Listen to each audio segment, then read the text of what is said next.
a novel but a little talk, as the name Xiao Shuo implies. So, reader, listen to this little talk a while when you have nothing better to do.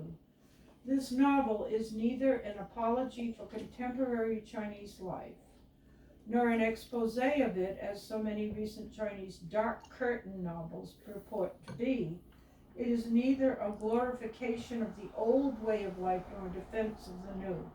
It is merely a story of how men and women in the contemporary era grow up and learn to live with one another, how they love and hate and quarrel and forgive and suffer and enjoy, how certain habits of living and ways of thinking are formed, and how, above all, they adjust themselves to the circumstances in this earthly life where men strive but the gods rule.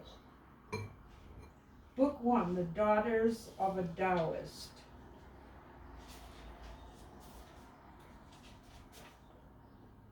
To Tao, the zenith is not high, nor the nadir low. No approaching time is long ago, nor by lapse of ages has it grown old. That's from the essay on the Master by Chuang Tse. Chapter 1. It was the morning of the 20th of July, 1900.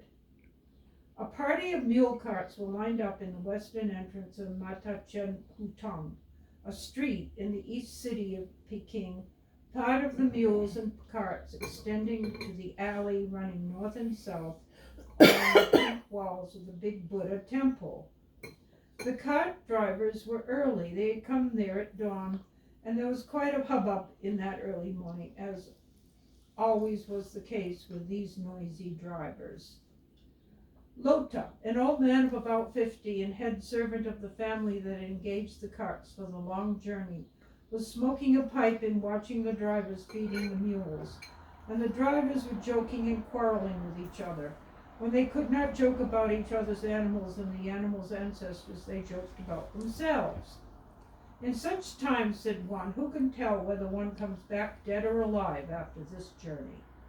You are well paid for it, aren't you? Said Lota. You can buy a farm with 100 taels of silver. What is the use of silver when you are dead? Replied the driver. Those bullets from foreign rifles don't recognize persons. Peng tang. It goes through your brain cap and you are already a corpse with a crooked queue. Look at the belly of this mule. Can flesh stay bullets?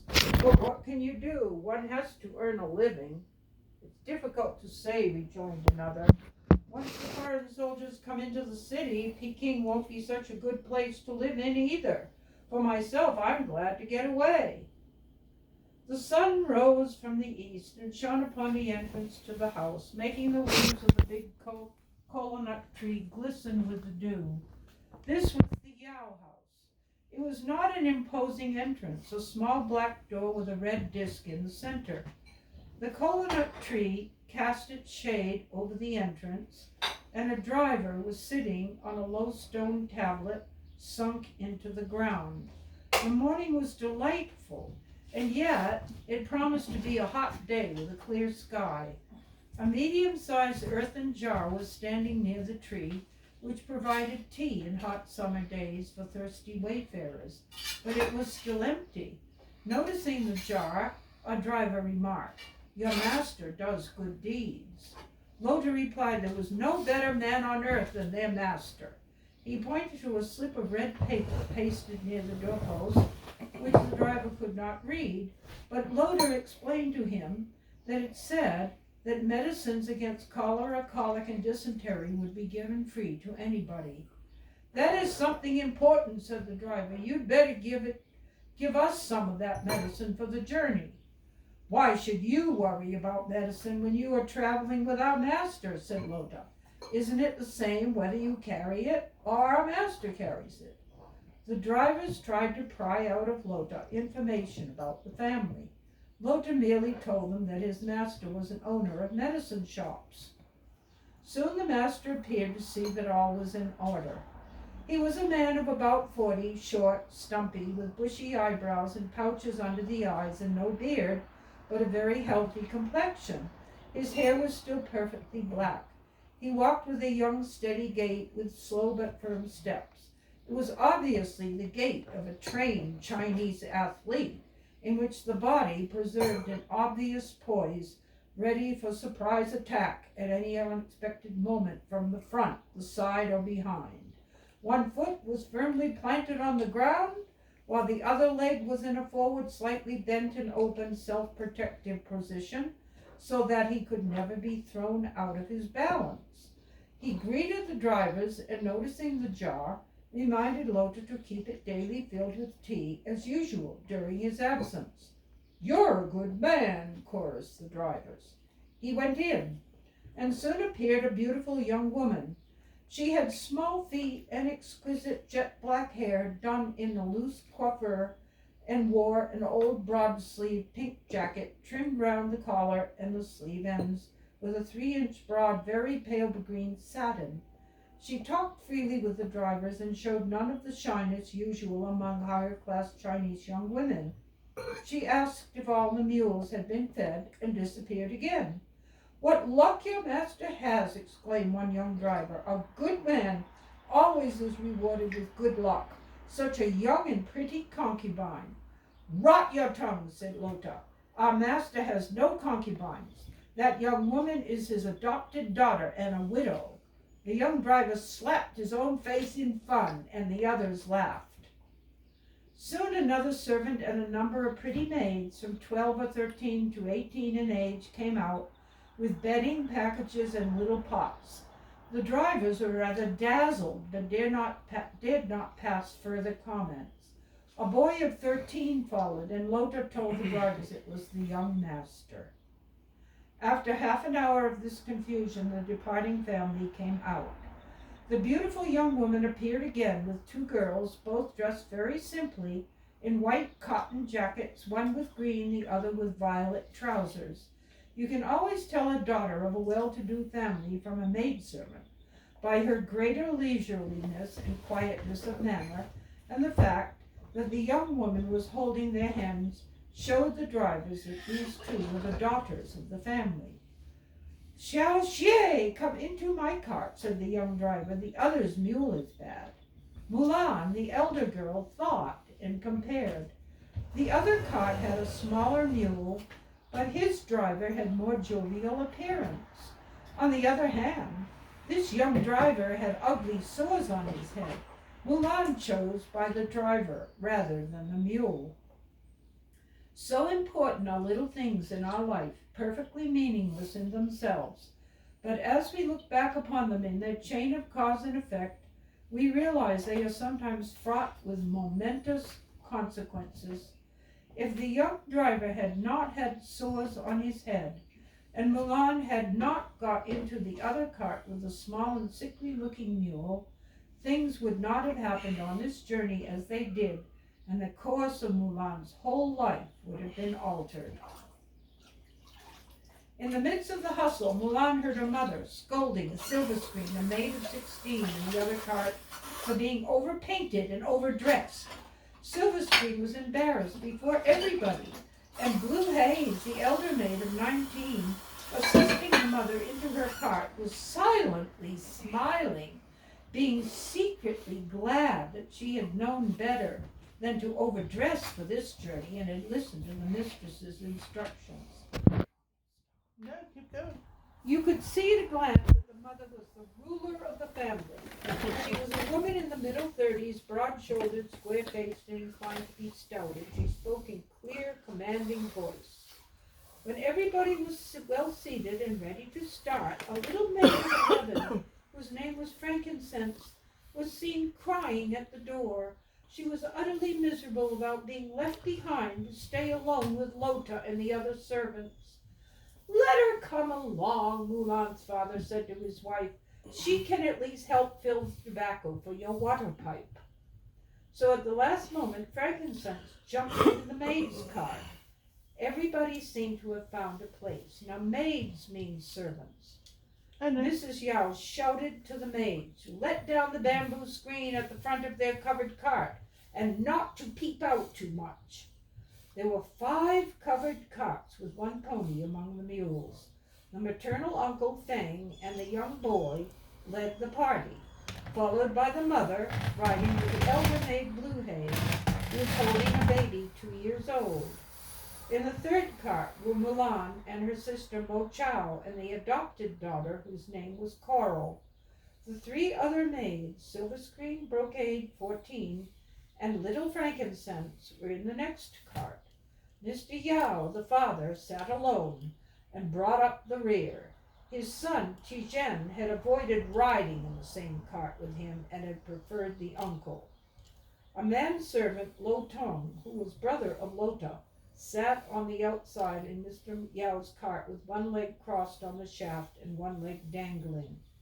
To the people who had gathered to watch the departing family, Mrs. Yao loudly announced they were going for a few days to their relatives in the Western Hills, although actually they were going south. Whatever their destination, it was obvious to the passers-by that they were fleeing from the oncoming Allied troops, European troops, who were marching upon Peking because of the Boxer uprising. And so, with a waddle-ho and a ta-ta, and with crackings of whips, the party started. The children were all excited, for it was their first trip to their Hangzhou home, about which they had heard their parents speak to them. Is that the first chapter? No, that's the first. Oh, the keep opening going. of the first chapter. Keep going. Mulan greatly admired her father. He had refused to flee from Peking until the evening of the 18th, and now that they had decided to seek safety in their home at Hangzhou, he had made extremely cool and unperturbed preparations for the departure. For Mr. Yao was a true Taoist and refused to be excited. Excitement is not good for the soul, Mulan heard her father say. Sort of like American Indians. Another argument of his was, when you yourself are right, nothing that happens to you can ever be wrong. And later, oh dear, I think Trump goes by that too. But he's an ego. Keep going. In later life, Mulan had many occasions to think about this saying of her father's, and it became a sort of philosophy from her, from which she derived much of her good cheer and courage. A world in which nothing that happens to you can ever be wrong is a good, cheerful world, and one has courage to live and to endure. But a lot of things did happen to other people that were wrong in this book. War clouds had been in the air since May. The Allied foreign troops had taken the fort at the seacoast, but the railway to Peking had been destroyed by the Boxers, who had grown in power and popularity and swarmed over the countryside. The Boxers are the Chinese rebels to the foreign, but also to the current regime. The Empress Dowager had hesitated between avoiding a war with the foreign powers and using the Boxers, a strange, unknown, frightening force whose one object was to destroy the foreigners in China and who claimed magical powers and magic protection against foreign bullets. The court issued orders one day for the arrest of the Boxer leaders, and the next day appointed the pro-Boxer Prince Tuan as Minister for Foreign Affairs. Court intrigue played an important part in this reversal of the decision to suppress the Boxers. The Empress Dowager had already deprived her nephew, the Emperor, of his actual power and was planning to depose him. She favored Prince Tuan's son, a worthless rascal, as successor to the throne. Thinking that a foreign war would increase his personal power and obtain the throne for his son, Prince Tuan encouraged the Empress Dowager to believe that the Boxers' magic actually made them proof against foreign bullets. Besides, the Boxers had threatened to capture 1 dragon and 2 tigers to sacrifice to heaven for betrayal of their nation. The dragon being the reformist emperor, whose 100 days of reform 2 years earlier had shocked the conservative Mandarinite, and the tigers being elderly Prince Qing and Li Hongcheng, who had been in charge of the foreign policy. Now that's a lot of politics that I kind of skimmed over. Prince Tuan forged in politics. So there are politics and politics and politics and politics. Are you going to read it? The politics? You're talking. Okay, Prince Tuan forged a joint note from the diplomatic corps of Peking asking the Empress Dowager to restore the emperor to actual power, thus making the old woman believe that the foreign powers stood in the way of her plan to depose the emperor, so that she decided to throw in her lot with the Boxers, whose secret of power was their war cry of driving out the oceanic people. Some enlightened cabinet ministers had opposed the Boxers on account of the burning of the European legations advocated by the Boxers, which was against Western usage. But these opponents had been killed by the power of Prince Tuan. The chancellor of the university had committed harikiri by disemboweling himself. Oh, God! What the hell? Keep going. I mean, That's somebody's dad. Keep going. no, Maggie, the chancellor had committed harikiri. I know. Oh, God. The Boxers, you know what harikiri is. No. It's self-sacrifice. Okay. He thrust a dagger into his guts Okay. and killed himself that Good. way. Or fell on his sword or something. All right. The Boxers were actually within the capital. A lieutenant colonel who had been sent out to fight them had been ambushed and killed, and his soldiers had joined the Boxers. Highly popular and triumphant, the Boxers had captured Peking, killing foreigners and Christian Chinese and burning their churches.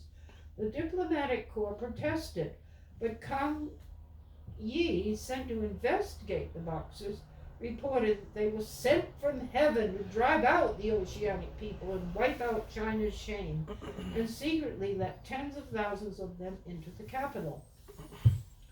Once inside, the Boxers, under the covert protection of the Empress Dowager and Prince Tuan, terrorized the city. They roamed the streets, hunting and killing first Harrys and second and third Harrys. The first Harrys were the foreigners, because they were hairy. The second and third Harrys were the Christians, clerks in foreign firms, and any other English-speaking Chinese.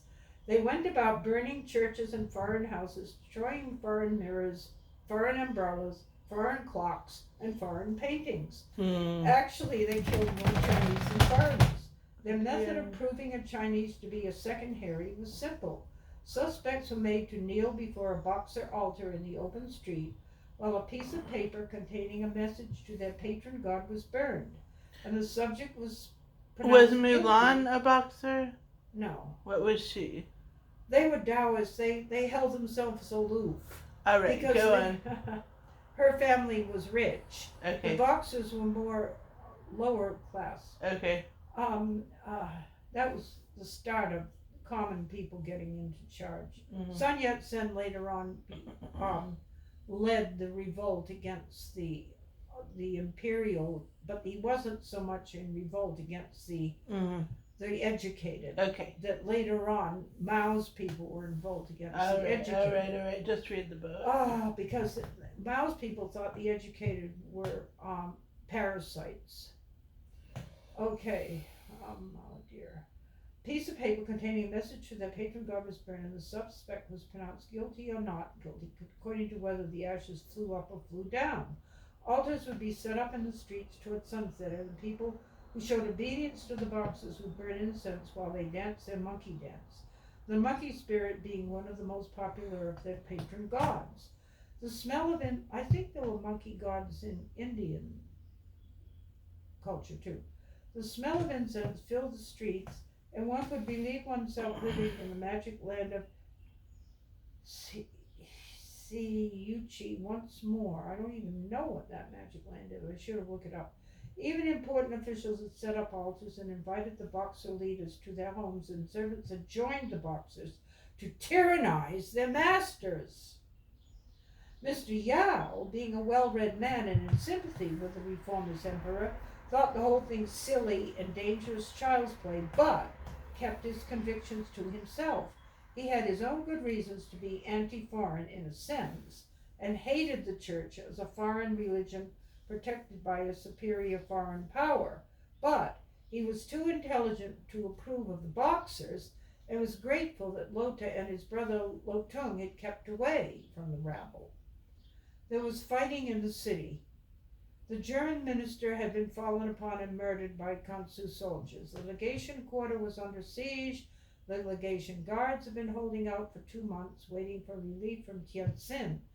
Yong Lu, one of the most trusted men of the Empress Dowager, was put in command of the imperial guards to attack the legations, was not in favor of the attack and secretly gave orders for their protection. But whole blocks of the city near the legation quarter had been razed to the ground and the whole streets in South City burned down. The city was truly more in the hands of the Boxers than of the government. Even the water carriers and toilet cleaners were not allowed to pursue their business unless they had red and yellow turbans wound around their heads. You know the toilet cleaners, don't you? Do you? I know what it looks like. One of those ones with the little spikes on it.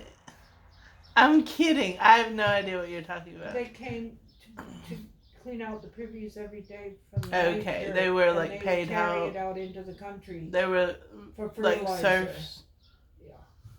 All through this period, Mr. Yoward refused to consider moving. All he consented to do was to destroy a few big foreign mirrors in his home and a collapsible foreign telescope that he had bought as a curiosity. His house was a little out of the zone of great destruction. To his wife's pleadings for flight from the killing, looting, and turmoil, he did not reply. He refused to consider them. The country around was swarming with troops, and Mr. Yao thought it was better to sit still than to make a move. He believed that men contrive, but the gods decide, and he was willing to take things as they came. His calm and nonchalance exasperated his wife. She accused him of intending to live and die with his curios and his garden. But when the Allied troops were actually approaching, there was a real fear of a sack of the city, and she said, "If you don't care for your life, you must think of these little children." This argument drove home, although he said, "How do you know it will be safer on the way?" So, on the afternoon of July 18th, they decided to go. He thought that if they could get mule carts and go straight south through Taichung, the first city in Shantung, an 8 or 9 day journey, they would then be safe. The new governor of Shantung had driven the Boxers out of his province by force, and so preserved peace and order. The Boxers had originated in Shantung, because it was there the several religious incidents had taken place, including the one which caused the leasing of Tsingtao to the Germans and the dismissal of the previous governor, Yu Xian, who had encouraged the Boxers.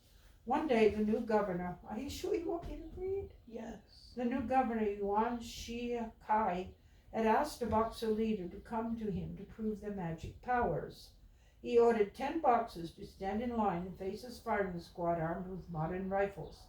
At a signal, his men fired, and marvelous to behold, the 10 Boxers were unhurt. The rifles had not been loaded. The Boxer chief was elated and cried, "You see?" Before he had finished, the governor himself drew a revolver and killed the Boxers one by one. That had finished the Boxers in Shantung, and after a brief campaign, they had all drifted over to Chili. Flight to Tientsin was impossible. If Peking was in a state of pandemonium, Tientsin was in a state of hell, and the route to it was in a direct line of battle. Refugees from Tientsin to the capital, now how do they know all this? They had a telegraph back in those days. Mm-hmm. Refugees from Tientsin to the capital said the traffic to the Grand Canal was long for miles, and boats had been known to make only half a mile advance in a whole day. So, they were to go by land south to Taichung on the Shantung border before taking a boat on the Grand Canal, and because there were Hun or bandits outside Yongtingmen Gate, they must go by way of the Marco Polo Bridge and follow the route to Chouchou before they struck southeastward. The journey from Taichung down the Grand Canal to Shanghai and Hangzhou would be safe also because the governors in southeast China had signed an agreement with the foreign consuls to preserve peace and protect lives and property, so that the Boxer conflict had been strictly localized in the north. "When are we leaving?" asked Mrs. Yao. The day after tomorrow, replied her husband. We have to arrange for the mule carts. Then we have to do a little packing. Now that she had run her point, Mrs. Yao was dismayed at the thought of packing. How can I do it in a day? She exclaimed. There are all the trunks and carpets and furs and jewels and your curios. Never mind about my curios, said Mr. Yao curtly. Some of his were jade and very, very old. Leave the house entirely as it is. There's nothing to pack except some summer clothing and some silver for the journey. We are not taking a pleasure trip. We are fleeing in war. I shall leave Lota and a few servants to guard the house. It may be looted by the Boxers. Secondly, it may be looted by the soldiers. Thirdly, it may be looted by the foreign troops. And fourthly, the whole house may be burned down, whether you roll up your carpets and pack your trunks or not. If we escape all these, we escape, and if we lose, we lose. But all our furs and treasures, said his wife. Oh, How many God, carts are we going to take? The men and women alone will need 5 carts. I'm not sure we can find even that many. Later, he called Lota to the hall. Lota had been with the family for years and was himself a distant relative from Mrs. Yao's village. The master knew he could trust his entire fortune in his hands. Lota, he said, tomorrow I shall pack up a few things with you, the porcelain and jade and the best paintings, and store them away, but we will leave all the cabinets and stands as they are. If any looters come, offer no resistance, but ask them to help themselves. Do not risk your old life for this trash and rubbish. They are not worth it. He instructed Feng, his wife's brother, who was managing the business of the household and looking after their medicine shops and tea firms, to go next day for some silver and gold for the journey in ingots and broken pieces.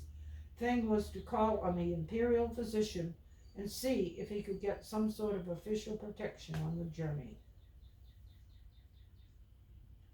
In the dead of night, Mr. Yao, who was sleeping alone in his studio in the southwest court, got up and woke Lota. He told Lota to light a lamp and follow him to the back garden, bringing a hoe and shovel, and to make no noise whatsoever.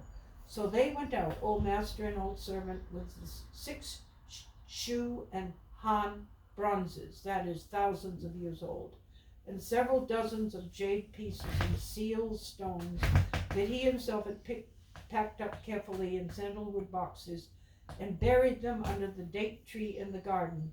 There they worked for over an hour under the light of the lamp in the summer stars.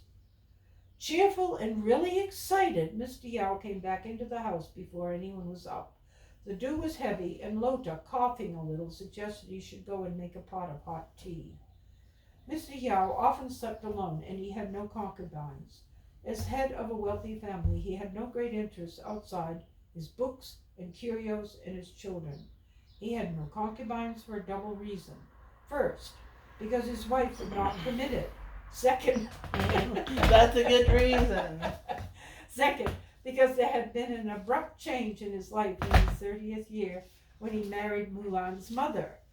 Then, a sensuous, adventurous rogue and playboy became a Taoist saint. His life before then was a complete dark chapter to his family. He had drunk, gambled, ridden on horseback, fenced, boxed, philandered, and kept a sing-song artist, had traveled widely and known the best society. Suddenly he changed.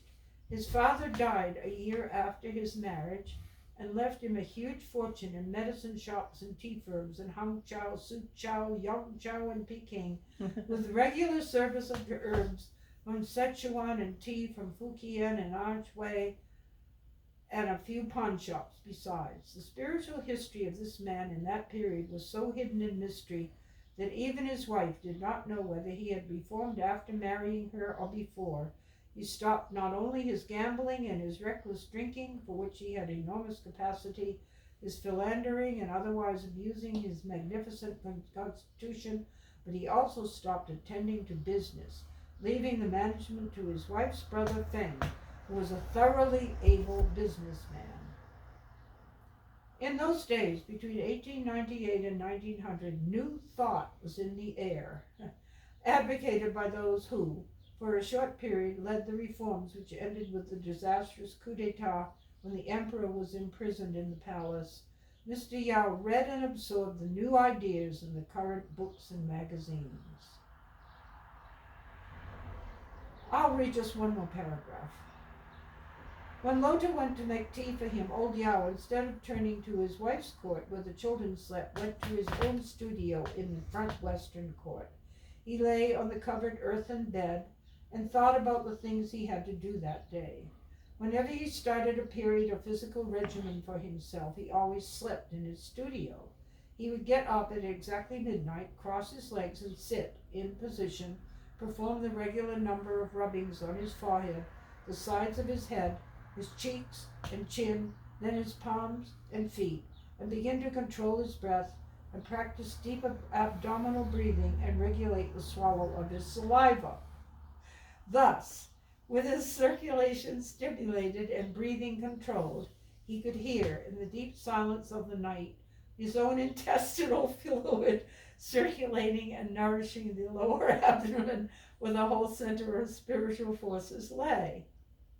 I'm not really laughing at it. I know. I am a Westerner. a Westerner. Yeah. He would do this for about 10 minutes. I think my mother enjoyed this part. Later on. Yeah, I don't know okay. if she enjoyed it when she Finish was young. it. He would do this for about 10 minutes, or sometimes 15 or 20 minutes, for the purpose of nourishing the chi, or simple nervous energy. At regular intervals, he would repeat the regular rubbings of his palms and feet, and he would never tire himself out, and would stop when he reached a state of excellent well-being, his body glowing with the blood coursing down his legs, and a sweet, exquisite sensation. Then he would relax and lie down and sleep, a perfect, sound sleep. Is that where you're gonna stop today? I could, yeah. That's where you want to stop today? No, I don't know. Well, could you explain to my audience what Grandma told Grandpa about this book? Oh, I think she said, "Tell me the one." She said, you have to read this book if I'm gonna marry you. You have to tell me. You have to read it and tell me which young man you think I like the best. Mm-hmm. Not which one he liked the best, but which one she... Okay. Yeah. Well, are you going to read more? Do you want me to? If you want to finish the chapter, you can. Oh, it's your choice. This chapter goes on and on and on. We can read the next half of it later then. Yeah. Do you want to do that? Yeah, we might stop. All right. Thank you for watching. Bye.